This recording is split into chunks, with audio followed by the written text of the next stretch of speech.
Madam Chair, I do want to note, since the audio wasn't working, we do have a quorum present in person, and then for the members that are participating remotely, there's no objection to you joining the meeting. And then for the motion to approve the minutes, I had a motion by Alex and a second by Aaron, and I don't have any public comments or 10 cards raised. Actually, we had a motion by Mo and a second by Oh, Aaron. I'm sorry. That's okay. All in favor, please say aye. Aye. Aye. Opposed, say nay. Okay, motion passes. Next is a general public comments and public comments on agenda items. Instructions on how to provide public comments are included in the agenda. Staff, have any general comments been received? No, Madam Chair. Okay, thank you. We'll move on to the next item. Comments from the chair and member comments. First, we'd like to welcome the city of Westlake this morning as the newest member of our committee. We have Mayor John Paul O'Connor as representative and Vice Mayor Greg Langowski as the alternate. We're excited to have you join our communities. Thank you. This time, I want to invite any TAC member comments on items not already on the agenda. For members participating remotely, please utilize the raised hand feature in the Zoom platform, and then remember to unmute your microphone once you are recognized. Okay, we have Terrence with the raised card. Good morning. Real quick, I'd asked staff, I had sent an email yesterday similarly to the subject. Can you research whether or not quorum must be established in person with the way our world is going? And the short version is having to provide an excuse on why you're not going to show up. If you can still participate fully and functionally remotely. I think a lot of people in this room will spend a lot of time trying to get here. If we can do that from our desk where we are and still provide level of service, I'd like for us to look into it, especially from the email we got yesterday that masks are now required because of XYZ. It seems strange to mandate that we all come down here, but it's so bad we got to wear masks again. So if laws, rules, policy, whatever, if there's an opportunity for us to remain at our desks or wherever you choose to participate in the meeting and we can maintain level of service for our commitment to this organization, if staff could look into that and provide either an email in between now and the next meeting or a report at the next meeting on what our options are, I'd appreciate it. Thank you, Terrence. Do we have anyone with a raised hand online? No? Okay, moving on to the TAC liaison report. I'd like to invite Connor to provide an update.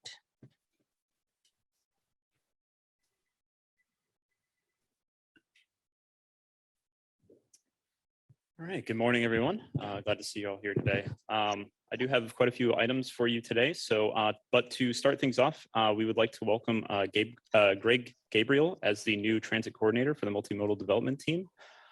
He will also be serving as the Transportation Disadvantaged Local Coordinating Board liaison.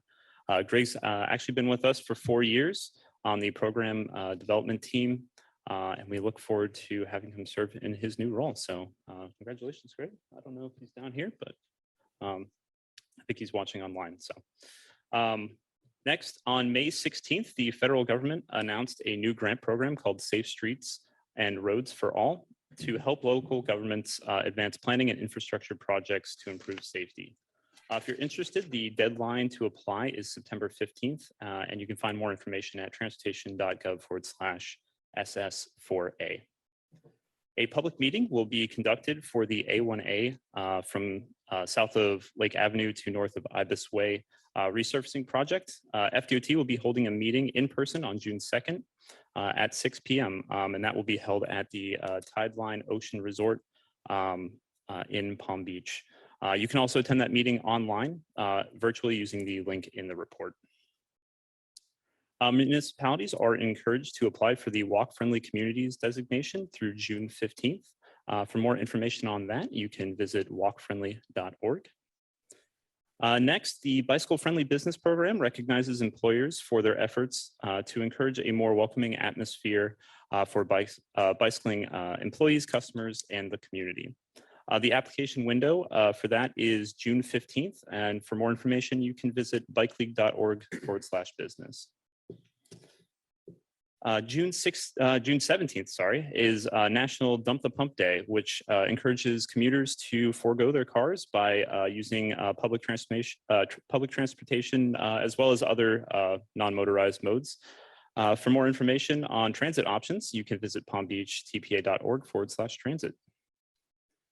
The Port of Palm Beach has kicked off its public engagement effort for its master plan update and is seeking public input. For the draft plan will be available in August, and the final master plan will be completed by December. For more information, you can visit planportofpalmbeach.com. FDOT has developed an updated draft rail grade crossing safety action plan and submitted it to the Federal Railroad Administration for approval.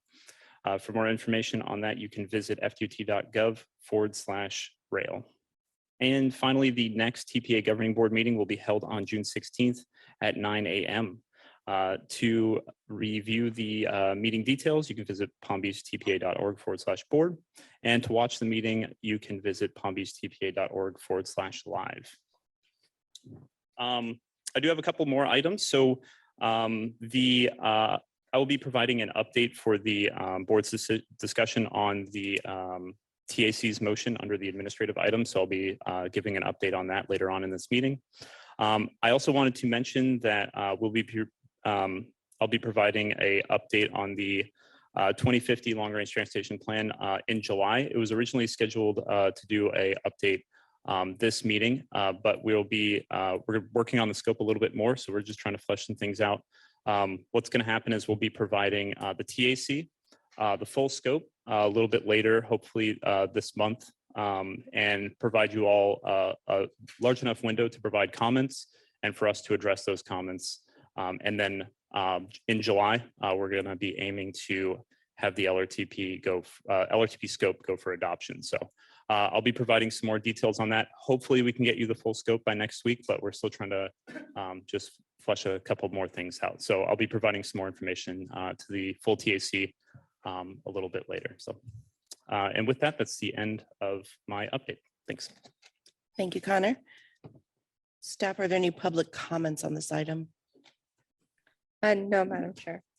Do any committee members have any comments or questions on the liaison report? Aaron. Just further update on the port's long-range strategic master plan. They're having that meeting today from 11 to 1, but they also have one tomorrow from 6 p.m. to 8 p.m. It's being held at the Port of Palm Beach's boardroom. Just a snide comment on our dump the pump, the way prices are going. We're going to be forced to dump them anyhow. That's all. Thank you. Thank you very much. Okay, moving on to action items.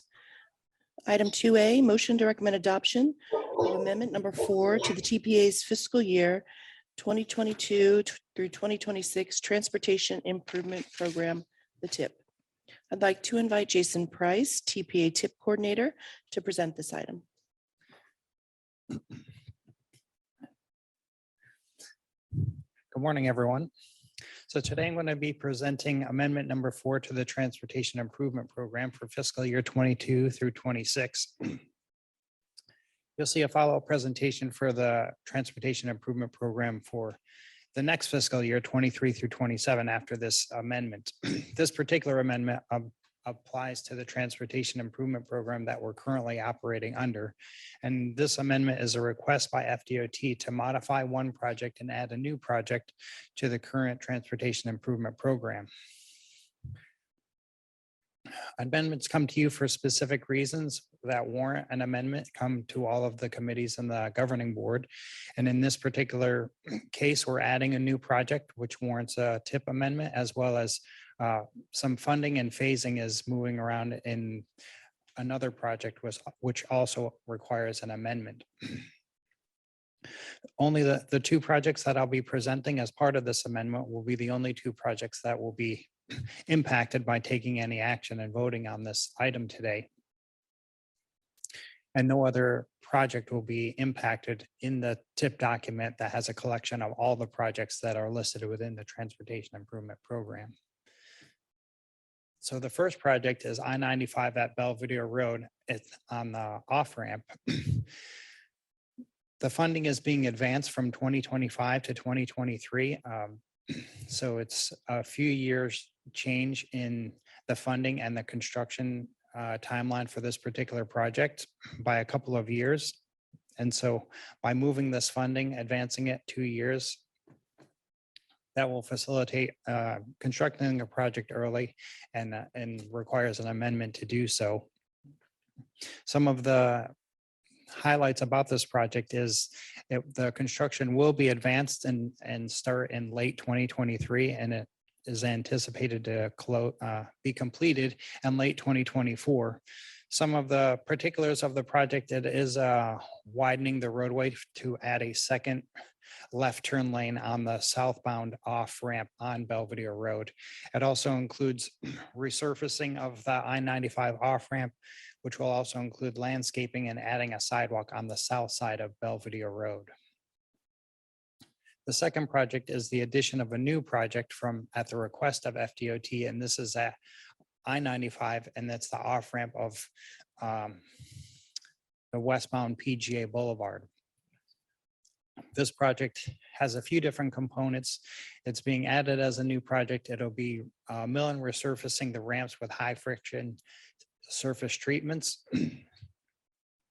as well as extending the guardrail in this location and installing speed feedback signs for drivers going in excessive speeds. So those are the two projects as part of this amendment for the current transportation improvement program. And I'm looking for a motion to recommend adoption for this amendment. If there's any questions, I can answer them in this time. Thank you, Jason. Staff, are there any public comments on this item? No, Madam Chair. Okay, I see Mo with his card up. Yeah, it so happened that I found out that we do not have preemption on the signals on Belvedere Road at this ramp. There's a road and it's serious. And I'm thinking if this project is being advanced to 2023, that's a minor thing that we can ask if DOT to include to the scope of the project, or that's something that we probably can ask that if DOT formally include in the scope of the project. You're talking about Belvedere. Sorry? You're talking about Belvedere. Yeah. I-95 at Belvedere, yes.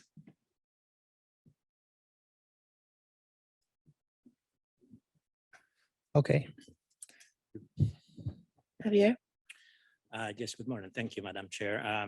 Just a couple of observations. I know when Alex and I with City of West Palm Beach looked at this amendment, the first question that came to mind was, have we seen the plans for this proposed project? Then no, the answer was no, we haven't. It seems like in our opinion, from the city standpoint, it seems like the project's being rushed through. We submitted some questions to Fdot yesterday and the TPA. To my knowledge, I don't think we have received any answers so far. So just wanted to let the TAG know that we are intrigued by the way that this project is being developed. I don't know, maybe Alex wants to elaborate some more. Thank you. Yeah, I have those. I have your questions on file through email, and I'll follow up to get responses back.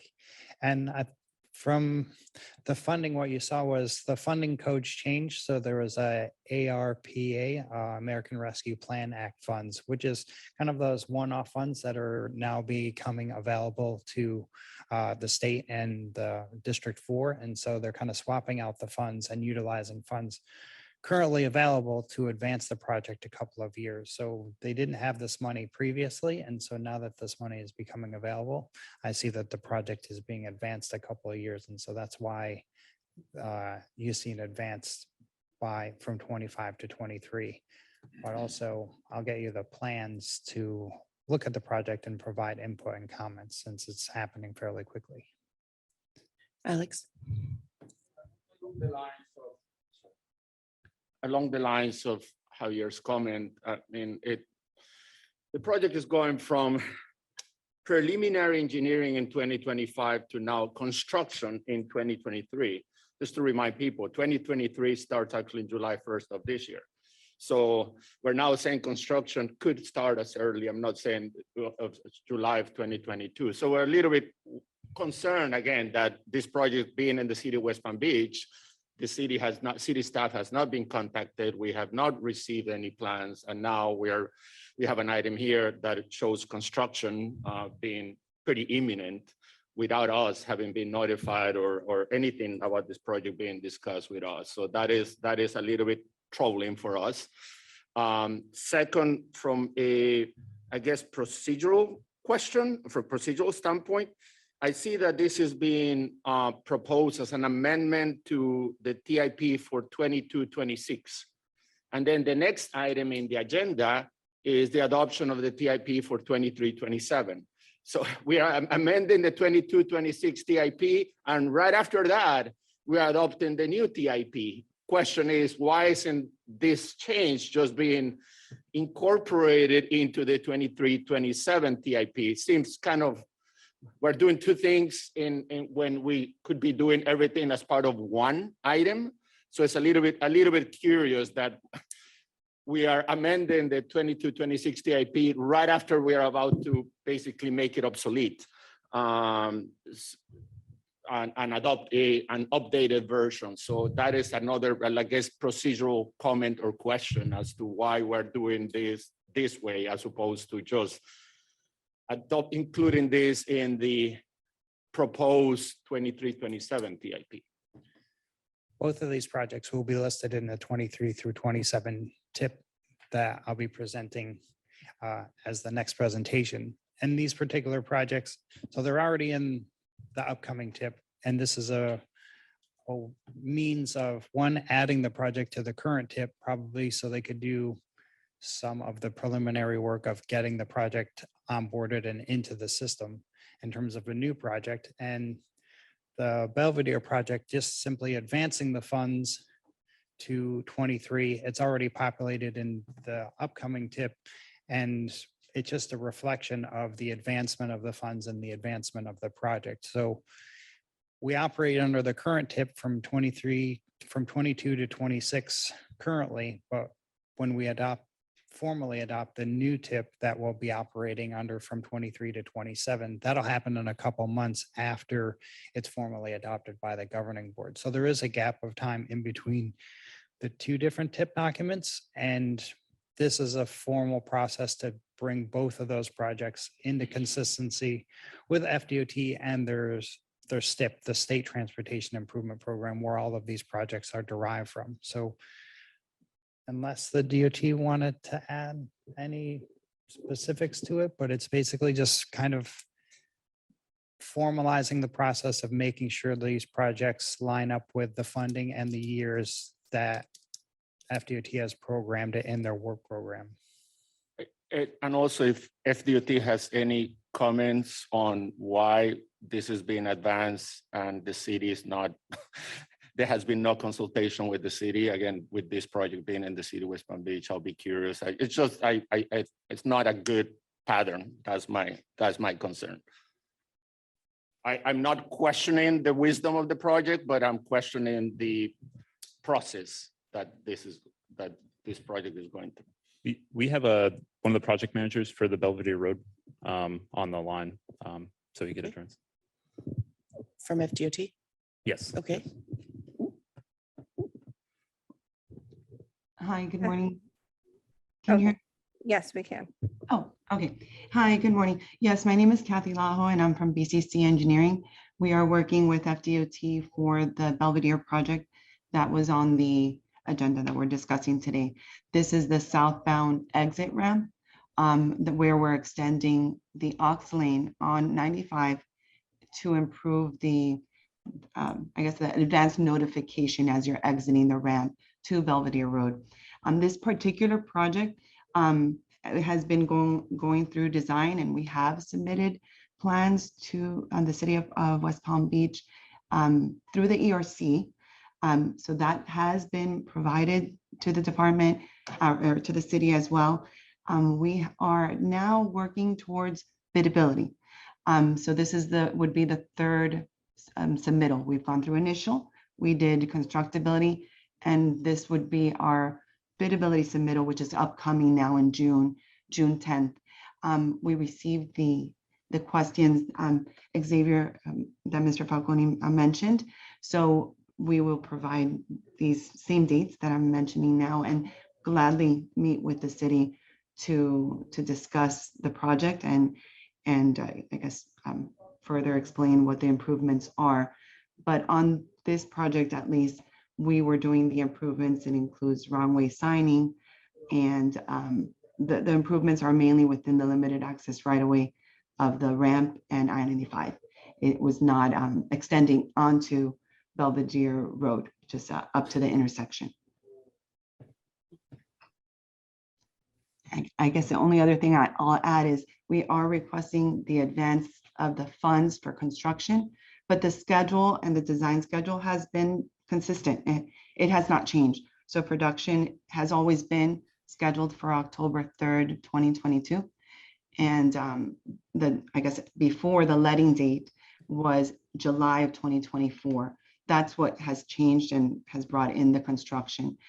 We also did meet with the city for the Southbound project that is already completed. That project is completed in design, and it's in the, I guess, currently waiting for a construction or contractor to be selected.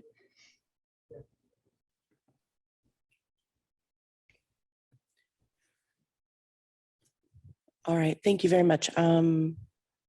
Mo has a follow-up question to what was just said, and then we'll go with you, Mike. Since, Okay. Okay, all right.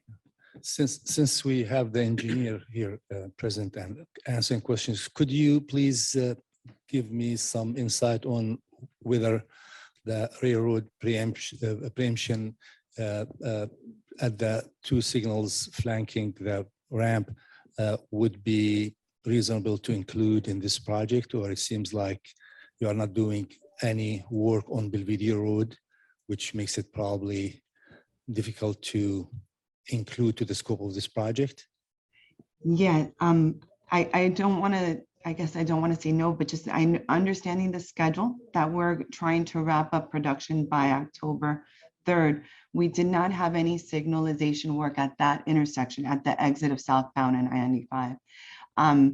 I could definitely discuss this with FDOT and the PM to see if there's any other project that we could go ahead and include that. Or if there's any, if they want to include it, or if there's something that can be included here. But just given the timing and that we didn't have the signal improvements included, any signal improvements included at this moment, I'm not sure how feasible it would be to get it into the project, but I will definitely bring it up to them and see if it's the concern that you have and see if it's something that's doable. Thank you. Thank you. We're going to talk about Belvedere. We'll let you go first then, Javier.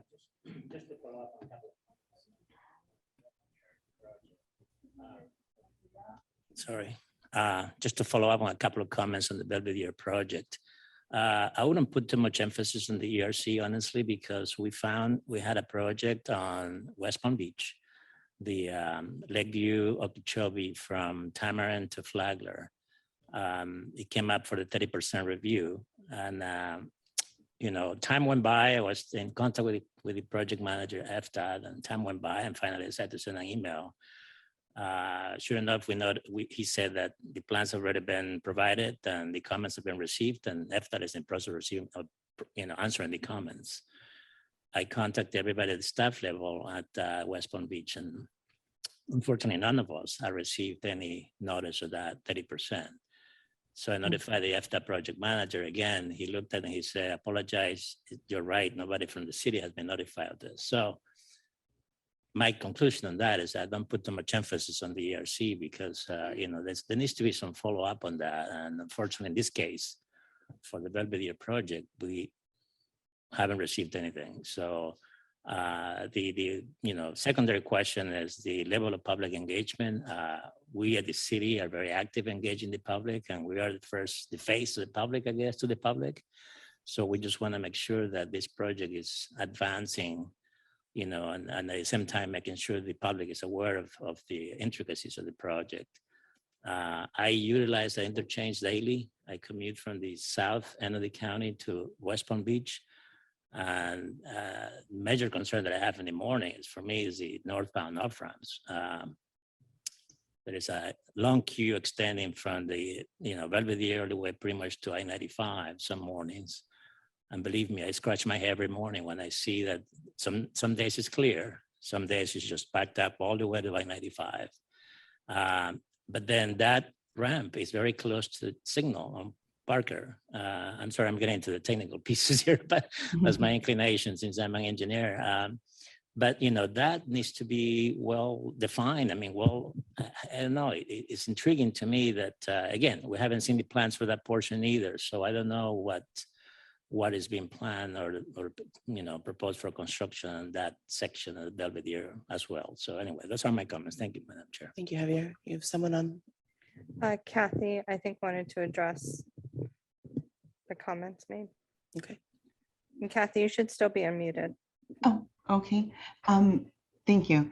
And thank you, Mr. Falcone. I honestly appreciate the comment, and I will make sure to follow up with you as well as anyone in the city to discuss the project.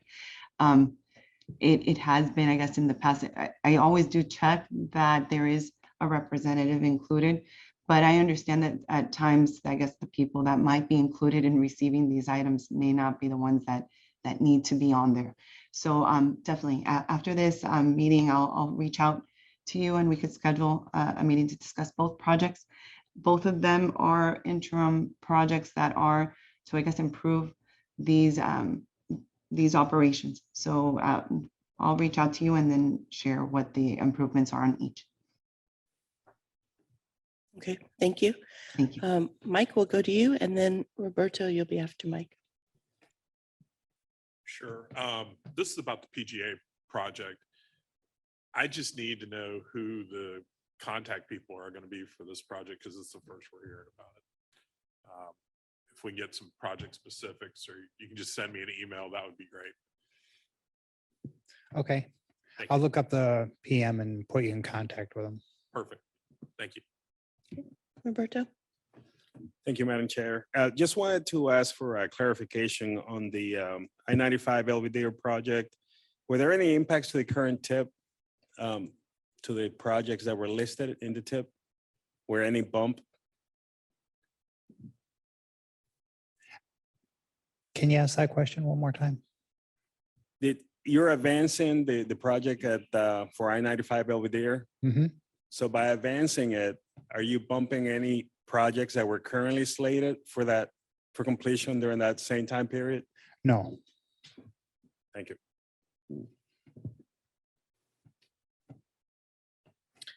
Okay, hearing anyone online, any raised hands? I did have Vicky with her hand raised. Okay, Vicky, good morning. Good morning. I just have a question. I don't have a problem with advancing projects. I mean, obviously you want to give notice to the city or county that it affects, but I'm curious as to why was this project selected for advancement? I'm assuming others were not. And I guess so. I'm asking DOT, how was that determination made? Is it a need-based determination, or is it just a matter of which project is ready to go?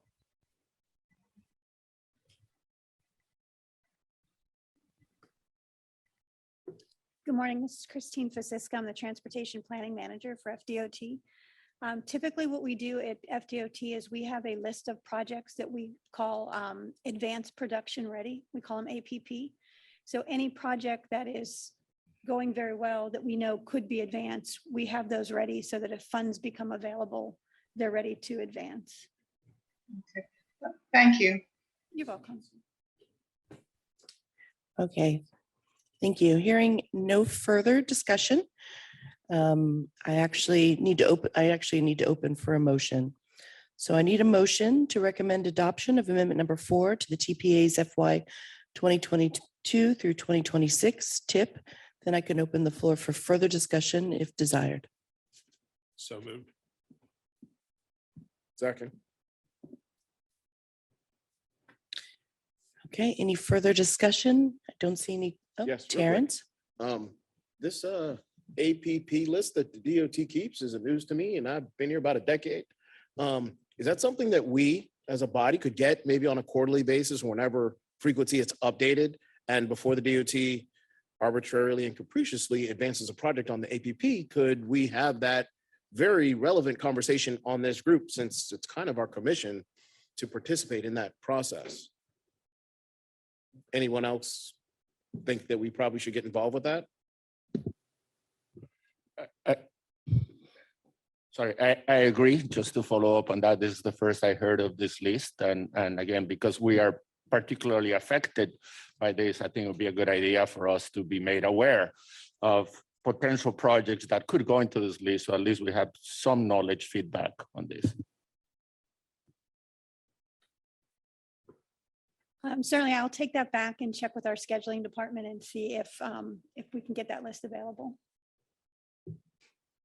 Thank you very much. Hearing no further discussion, I have a motion from, I have- oh, I'm so sorry. It's okay. Javier? Just another comment. So just as follow up from Terrence, I think that he's making a good point on the list. There is also the need to understand when there is a project that's being advanced, which is the case of these two projects. If we can have an understanding of, there was a question in the back about, which project is being moved or basically overlap because of this. So the consequences of that, I think, could be good for this body to understand as well. I mean, we have to respond to our commissioners, and so we need to be on top of things, and these things get out of hand. Before we know it, the press gets all of this, and then, I've been called to the mayor's office to answer some questions. So I just want to prepare ourselves for that. Thank you. Okay. Hearing no further discussion, I have a motion from Mike Morrow and a second by Terrence Bailey. All in favor, please say aye. Aye. Opposed, say nay. Nay. To clarify, I only have one opposed, Gary. Two. Oh, I'm sorry, and Alex. Okay. To clarify, I have Gary Dunmeyer, Javier Falcone, and Alex Hansen as opposed. Correct? And to clarify, at least my vote, this is from a procedural standpoint. I think the city should have been notified. We should have had these conversations prior to this item being included in the TIP. I'm not necessarily opposed to the project. I would just need to know more before this item is placed on the TIP and is advanced for this coming year that it starts in a month. That is the reason for the no vote here. Okay, thank you. Next, moving on to item B, motion to recommend adoption of the TPA's FY 2023 through 2027 tip. I'd like to invite Jason to present the item. Good morning, everyone. So now this is the formal adoption of the fiscal year 23 through 27 Transportation Improvement Program. This will be the formal document that will begin to operate under in the months following after this formal adoption from the governing board in June. The Transportation Improvement Program is the funding document, the funding vehicle to prioritize and program all of the funds that will construct all of the projects between 23 and 27. And that's in line with our mission to collaboratively plan, prioritize, and fund the transportation system. This is the funding mechanism to do that within our mission. The development of the TIP begins with developing projects with our partners in FDOT, providing those projects as a list of priority projects to FDOT. We have 3 different categories for TPA priority projects, which are 2 of our grant programs, or 3 of our grant programs, the state road modifications, local initiatives, and transportation alternatives. When that list of priority projects is developed, we provide that to DOT to incorporate into their draft tentative work program. And that draft tentative work program is then provided to us after the programming goes, after they program our projects into their mix of larger projects. Then we're able to draft the transportation improvement program with our priorities and FDOT priorities blended into one document, which is the transportation improvement program. We saw this last month in May as a informational item to review and provide input and comments to. I've incorporated the comments that I've received, and now we're here with the formal adoption in June of the Transportation Improvement Program. And once this is formally adopted, we'll begin to operate under it in the following months.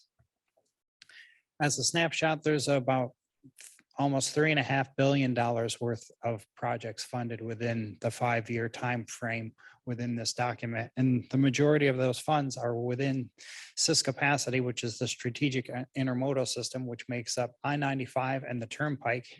And the Turnpike is a self-funding agency through tolls. And so with that state revenue, they're able to implement a lot of their own projects. And you see within the SIS capacity section of the TIP, a lion's share of the funding for SIS capacity comes from state funds through the Turnpike. In addition to that, once all of these projects are built, you can see the local portion in green is operation and maintenance of both roadway and transit. So a lion's share of the local funds go to operating and maintaining a lot of the infrastructure that you see out there today. I'll go over briefly a few of the different grant programs and the TPA priority projects, along with the strategic intermodal system. This first one has about $1.5 billion programmed in its entirety for the strategic intermodal system. And I've broken down that here in just a few different categories. Like I mentioned before, the Florida Turnpike projects make up the majority of it with almost $900 million, followed by I-95 interchange projects, which is the majority of the SIS projects between the interchanges and the Florida Turnpike. The rest are just other smaller projects, both for rest areas and PD&E studies for future corridor improvements. The 3 programs that we administer here, the state road modifications, we work collaboratively with FDOT on. That has about 116 million programmed within the TIP. And just a breakdown of that, there's about 54 million for adding lanes and reconstructing roadways along the state roads. There's bike lanes, sidewalks, and pedestrian facilities as part of state road modifications. And then that's followed by lighting, and that includes the State Route 80 lighting and transit shelters for Palm Tran. Following that, going from the largest funding programs to the smallest ones, the next in line is local initiatives. That's about $88 million for this entire program within the 5 years. And the largest share is about 43 million for bike lanes, bike paths, sidewalks, and a roundabout, followed by transit capacity projects for both Palm Tran is receiving electric buses and new rail cars for SFRTA as part of the local initiatives grant program. And then there's also the transportation planning. All of the TPA functions are within our UPWP. That's our annual work program. And we also conduct planning studies through the UPWP, and that's listed under our local initiatives program. The last program here is transportation alternatives. That's the smallest of all 3 of them.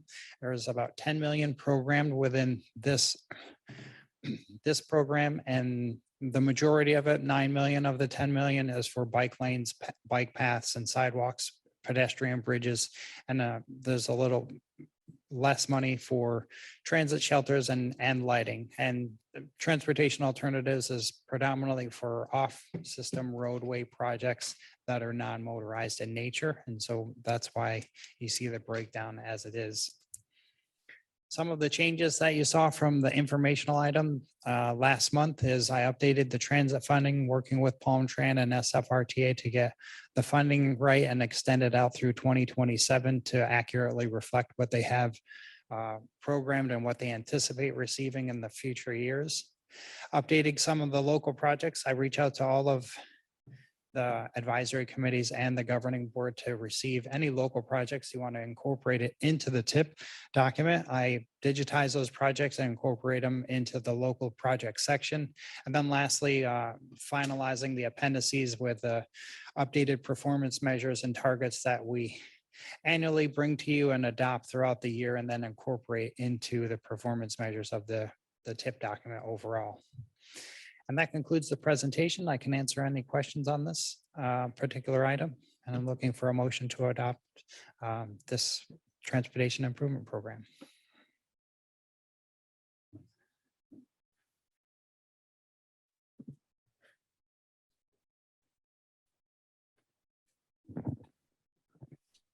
Thank you. Thank you, Jason. Staff, are there any public comments on this item? No, Madam Chair. Okay. Do any committee members have any comments? Mike? I have one. Going through the document, I saw that the programs for TI and LA for this year haven't been added yet. And that's just most likely due to the FDOT not accepting them as of yet, or? You mean for the grant program cycle that just finished? Yes. Yeah, everything's about a 1 year behind. Right. So you'll see those projects come on next year, but you'll see those projects begin the process of being incorporated into the upcoming transportation improvement program for 24 to 28 through the list of priority projects. So we just had questions on it and we saw it wasn't there. We figured that was the case. I just wanted to make sure. right.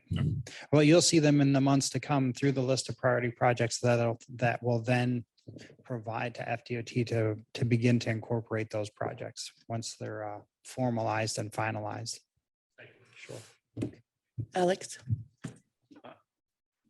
Earlier in this meeting, when he did his report, Connor mentioned that he was going to provide some additional information on a motion from last month's meeting. I assume that the motion that you're talking about is the one in which we had extensive discussions about an item that was incorporated in the draft TIP. So if that is the case, wouldn't this be the appropriate time to have that update on that specific motion, since it is affecting this specific item that we are about to vote, as opposed to having the update after we have voted on the specific item. And then I have another follow-up, but that's kind of the initial. Madam Chair, it's up to you. I can provide the update now. Sure, got it. Sure. So the board opted to postpone the TAC's motion and further discussion until the upcoming referendum 2022, so this November. It was also noted that the item can be brought back directly by the chair or the executive director if they so choose. But that whole meeting, there was a pretty long discussion during that board meeting. So if you're interested, the recording of that is available online. You can view it at palmbeachtpa.org/board. But ultimately, they did choose to postpone it. So they didn't reject it outright, but they're just going to wait till November to get more information. So, okay. Yeah. Thank you. Okay, do we have any raised hands? Oh, I'm sorry, Jamie. Morning. We have a new governing board member for City of Lake Worth Beach. But I had a question on that kind of come up when I was going through all the different projects on here, especially pertaining to our city. 15-3 on the local initiatives, the 30 transit shelters, as well as 17-4, replace of 40 transit shelters, and 20-4, the countywide 110 bus stops. Is there anywhere where there's a list of those locations? So we can actually see where those are or all that's transpiring? Because I saw it was just listed on the site, but there's no actual detail I could find anywhere. I could follow up with Okay. Palm Tran to see, I think they are putting together a scope of work to advertise to construct the shelters, because I did follow up on getting additional details from Palm Tran on these specific projects, the transit shelter project specifically. I'll follow up with them to see if they've actually located, if they identified all of the locations. There might be some variables given right-of-way constraints. Some may fall out, some may be added, but there wasn't an initial list of actual locations for all of those improvements, or? I thought there was. I thought we got it previously because it's older projects that have been around for a couple of years, Mhm. moving through closer to construction. So I'll find out and get Okay. back with you and provide it. Thank you. Alex? Two of the projects included in this list on the State Road modification table are the State Road 7 widening from Okeechobee to 60th Street, and then the construction of State Road 7 from 60th Street to North Lake Boulevard. These are two projects that the city of West Palm Beach opposes because of our concerns on potential impacts on our source of drinking water, which is Grassy Waters Preserve. So I cannot support this item with the inclusion of these two projects. Again, there's current litigation happening on this. So as a result of that, again, I cannot support it, and I'll make a motion to remove these two items on the TIP.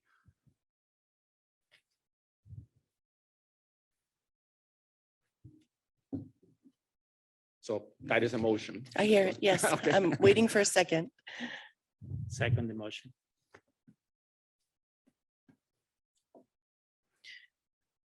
Okay.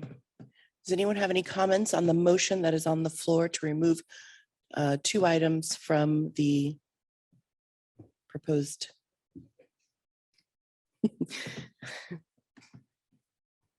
Tip. All right, Margie, we'll just take a quick vote if you want to go through. Oh, sorry, Mo. Madam Chair, I will say that we are pulling up some more information. So if you want to take Mo's comments, and then Okay. staff will have a comment as well. All right, Mo, is this on the motion on the floor? No, I was gonna comment on, Oh, discuss this motion. that's what I asked. Is it? Yeah. Okay, go Yeah. ahead. So we have been through this before, I think, at the level of the governing board, when the representative from the city of West Palm Beach through that bombshell, and unfortunately, the governing board was not aware of what they were doing, and they voted in support of that motion. And the governing board had to go around and come back and meet again and discuss it again, and put these projects back on the program. So I strongly oppose this motion, and I think we should refrain from trying to push things like this when this topic had been discussed extensively at all levels, at the governing board level and at the tech level repeatedly in the past. So I just caution all the members here. I understand where the representatives from West Palm Beach coming from, but I caution all the other members to be aware of what this motion is about and how it was vetted very well at all levels, and it had not received any reasonable support from all the representatives in the county. Thank you. Thank you, Mo. We'll just take a vote on this motion. If you want to go. Actually, Madam Chair, Andrew is going to address the motion on the floor. Okay. Hi, good morning, everyone. Andrew Lloyd, Deputy Director of Program Development. So we've had these sort of motions in the past when it came to the final adoption of a TIP to either add or delete products. And since this is since we've had this process in the past, we put stuff in our public participation plan that sort of talked about this sort of action. And in our public participation plan, oh, she has it on the screen. Margie already pulled it up for us, but it's the third paragraph there, if you want to read through it.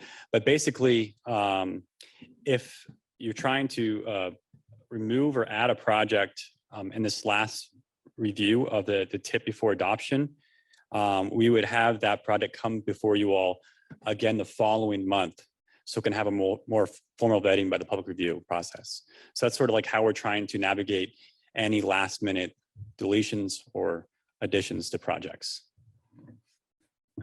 Okay, so let me understand what you're saying. Instead of removing something, you would like us, the motion should be for us to bring it to the next meeting to discuss.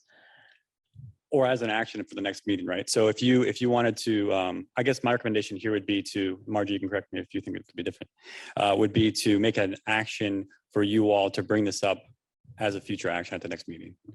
So in the next meeting, it would be a motion for an amendment to remove the items at It would- a future meeting. It would be specifically to that motion, whatever you have, Okay, and then what action could we take on this? to bring it before Today, you all all you next can meeting. do is approve as is or vote against. Okay. Like it's either going to pass or it's going to fail, but you cannot amend it based on our procedures and our PPP. So based on our rules, we can't act on this motion. Correct. So the motion's out of order and there's no vote that can be taken on it today. Okay. Alex? Just a procedural comment, I guess. It's a little bit curious that right after we just had an amendment to the TIP that we were not aware of until very recently, right? I mean, we had this, I'm reading this is about public participation and providing the public with the opportunity to discuss items, but we just had an item added to the TIP, another one modified on the TIP without any public participation, without any previous discussion. I just find it a little bit ironic that now the reason why we cannot remove this item is because there hasn't been previous discussion about the item. It just seems a little bit, I don't know, inconsistent, the fact that we can just add items to the TIP without previous public participation and discussion, or remove items from the TIP part of amendments. But when we are asking for an item to be modified from the TIP, there's the claim that it cannot be done because we need to go through this public participation process and there has to be another meeting to discuss it. Just to bring it up, because I would argue that then we should be seeing any amendments to the TIP prior to the item being voted on, consistent with the same policy that is now being mentioned. Adding is different than removing, right? So removing, you need to do it, give advance notice, but adding a project. Adding a project, I would disagree. Okay, thank you. So do we have any raised hands? No, Madam Chair. Okay, there are no cards up. I need a motion to recommend adoption of the TPA's FY 2023 through 2027 tip. Then I can open the floor for any further discussion. Seconded. Who was the second? Thank you.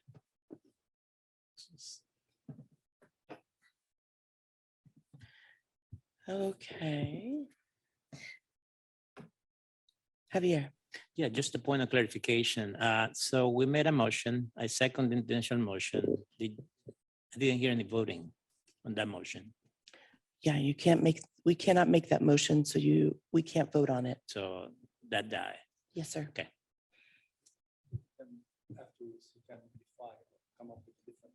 Well, your microphone, please. Sorry. I think after we are done with this, you can still make a motion to remove certain projects, but it will be the first step, initiation, as they call it in the county procedures of a new project. You can make that motion afterwards. It's independent of this one. Okay, thank you. Hearing no further discussion. I'm sorry, I have Terrence with his. Terrence, sorry. Not to belabor the point, because I was going to let it go, but I can't. Do you want me to put it back up, Terrence? That policy, that paragraph that we read, what is that and where did it come from? Was that approved by this body that we would elect to be self-governed by that paragraph? because the way you disposed of their motion, if that is not a policy that is in a resolution by this body, you can't dispose of a motion that way. You said that his motion, that motion, even though I disagree with it, but on process and principle, if that paragraph was not adopted in a rule by this body in resolution, that is just an aspirational statement. You can't dispose of a motion based on that paragraph if it's not been approved by this body. If we didn't choose to govern ourselves accordingly to that paragraph, you can't dispose of their motion. Now, it can get voted down, but you disposed of a motion that was made and properly seconded based on that paragraph that we didn't elect to govern ourselves by. So where did that paragraph come from? I can address that. So that's part of the PPP, which was adopted by the TAC. We're trying to look up the exact date that it was adopted. September 2020 was when it was adopted. This amendment did come before the TAC during that time frame, and this was added in due to previous items similar to this that had come up. And we did make this amendment. It did go before the board. There is a resolution that I can provide you. Okay, no, but I yield then. All right, thank you. Hearing no further discussion, I have a motion by Mo and a second by Michael Odell. All in favor, please say Madam aye. Chair, if you don't mind, I believe this would be better if I do this one by roll Yes, call. please. you. Thank you, Margie. So if those participating remotely, if you can please unmute your microphone, and then please remember to unmute the microphone by hitting the button on the base and say yes or no when I call your name. Jim Bell, Yes. Naresh, Yes. Gary Dunmeyer, Yes. Richard Pereira, Yes. Kenny Wilson, Yes. Chang Jen Lan is absent, Roberto Treviso, Yes. Jamie Brown, Yes. Michael Morrow, Yes. Aramis Cabrera, Yes. Will Hicks, Yes. Jorge Perez, Yes. Levi McCullum is absent, Aaron Hoffman, Yes. Terrence Bailey, Yes. Christopher Marsh is absent, Joyce Kai, Yes. Vicky Gatanis, Yes. Kim Delaney, Yes. Michael Odell, Yes. John Paul O'Connor, Yes. Alex Hansen, No, because of the inclusion of the State Road 7 project, and I will ask for that to be included into the record, the reasoning for my vote. yes, sir. Javier Falcone No, and I. for the concur- same reasoning. I concur for the same. Okay, reasons. I'll make sure they're both noted in the Thank you. minutes. Modison Alter, Yes. Kara Ferris. Yes, It passes with 2 opposed, Madam Chair. thank you. Next item on the agenda is informational items. There are no informational items on this agenda. Administrative items, the governing board summary points for May 19th, 2022. I want to invite Connor to review this item. Do you still need to go over? No, Madam Chair. Okay, I believe he already gave the comments during the last item. Okay, do any committee members have any comments on the governing board summary points? Mo? I'm not sure if it's about that summary report or not, but it's about the last governing board meeting. There was some discussion of the TAC sending a representative to attend their meetings and expressing their opinions on matters that come before the TAC, and then they come before the board. There was no motion taken or decision or whatever, but it was brought up, I believe, by the county's vice mayor and entertained by the mayor and others. And it sounded like there was good support for that idea. So I wonder if we want to consider this option and discuss it, maybe ask staff to formulate a motion for that or give some background about it, or go back to the governing board and make sure that that's the direction that they like to see happen. I don't know if any of you guys have attended the governing board meeting last time and or listened to it, but it was brought up and it came in the conjunction of the discussion of the motion that we voted on last time. So I want to just bring it to the floor and see what is the position of the members here. So they didn't vote for it, though. They just discussed it. That motion? No, No, yeah, wanting yeah, that- staff yeah, yeah. members to. Yeah. Yeah, so it wasn't their desire. I think each individual member of the board talks to their staff about what happens at the TAC and decides whether or not they want their staff members there. But you want us to take that decision away from them and tell them we want to attend those meetings? No, they did not make any decision, but they discussed it and they thought that it's a good idea to have the TAC send a representative to their meeting. So When we have a motion like that, to send someone to represent. Yeah. Okay, probably not at all meetings, but at those meetings where we would have voted on recommendations to the board right. only. There are times when we have a meeting and we do not vote on anything that will go to the governing board, so there's no point for our representative to be out there. That's a good point. In the future, if we do have, Margie's going to bring a document up real quick that kind of pertains to this. I kind of walked through it. It's basically the procedure for, and sorry, I need to put my glasses on, but for how items are brought from the TAC to the board. So if, for instance, some member of the TAC wanted to bring an item, there is a process for that. So they can reach out to me and I can, we can go through I believe there's a form they'll have to fill out. But again, you can email me directly and I can walk you through that. So what's on the screen is a resolution that our board adopted, which was a revision to the TPA's operating procedures. And what it states is that anytime, for instance, the last meeting when there was a motion made that the item can go before the board because it wasn't clear in our operating procedures. So what's on the screen was approved by our board, and it does bring up the comment that Mo made, is that a representative from the committee should be present at the meeting to be sure to express the committee's concerns. So when a motion is made, we'll encourage the committee to also appoint somebody to go as a representative to a future board meeting. right, okay. It seems what I understand from this is now that we could just add this item in the next meeting's agenda to be discussed rather than take action on it, right? I'm sorry, say that again? It seems like what I understand from this paragraph here is that if a new item is presented, we do not take action on it, but rather it would be added on the agenda for the subsequent meeting to be discussed and an action taken on, right? Or we can take action now, we can move now. And So if you, like, for instance, the previous meeting, the TAC, or the motion that the TAC made, that was added to the same month's agenda, but it has to be the vote of the majority of TAC members to go before the committee, or before the board, I'm sorry. so, Does that clarify what you were asking? yeah, so I'm a little confused. So we can make a motion to send a representative, or we can make a motion that we add this topic for discussion and So- action for the next meeting. And I would rather have it that way because all of the members probably are taken by surprise of, putting this in front of them. They may want to think it through and Don't think we discuss know, it before. I don't think we yeah. know what your topic is. And I think, Mo, if you're asking just in general to appoint somebody to attend the board meetings and to report back to the TAC, if that's what you're asking for.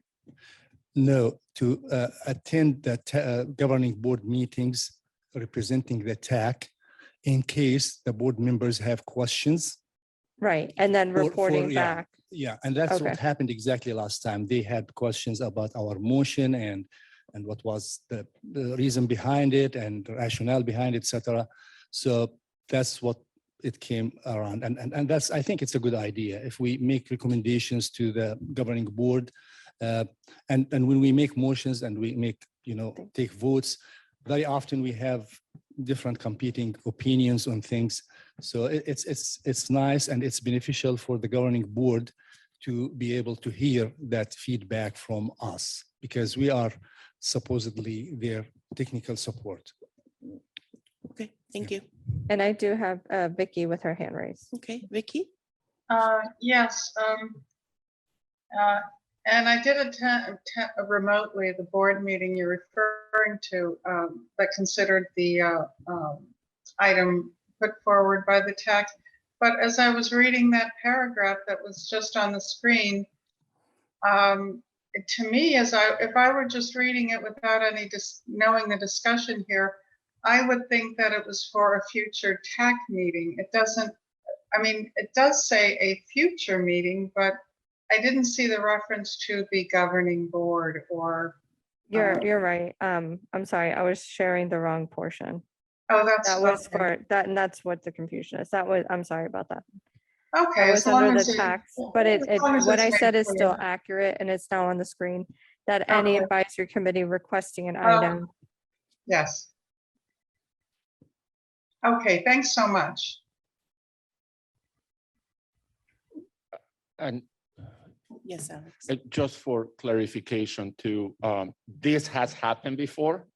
We have had a number of years ago, representatives from this committee speak in front of the board to basically state the reason for a specific position from the TAC. This was a number of years ago. And also there have been at least 2 or 3 instances in which what used to be the Bicycle Pedestrian Greenways Committee, the name has changed multiple times, now it's the Vision Zero Committee, has appointed one of their members to go in front of the governing board to explain why the committee took a certain position. So just to clarify, this has been done before, both by the TAC, more frequently by what is now the Vision Zero Committee.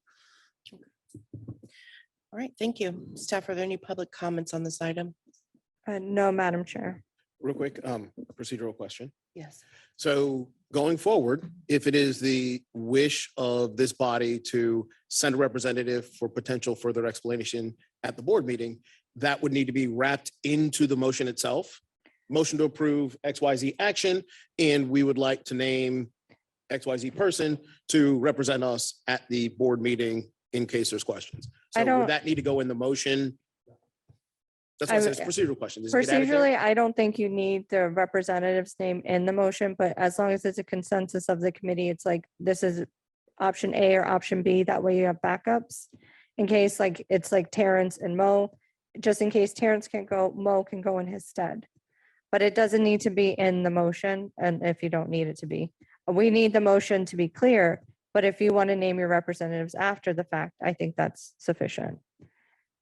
Okay, thank you. Okay, thank you. I don't see any more cards up. All right, next is the FDOT scheduling report for June 2022. This item is informational only with no staff presentation unless requested by a committee member. Okay, staff, are there any public comments on this item? No, Madam Chair. All right, the next meeting is July 6th, 2022. At this time, our committee meeting is adjourned. Thank you.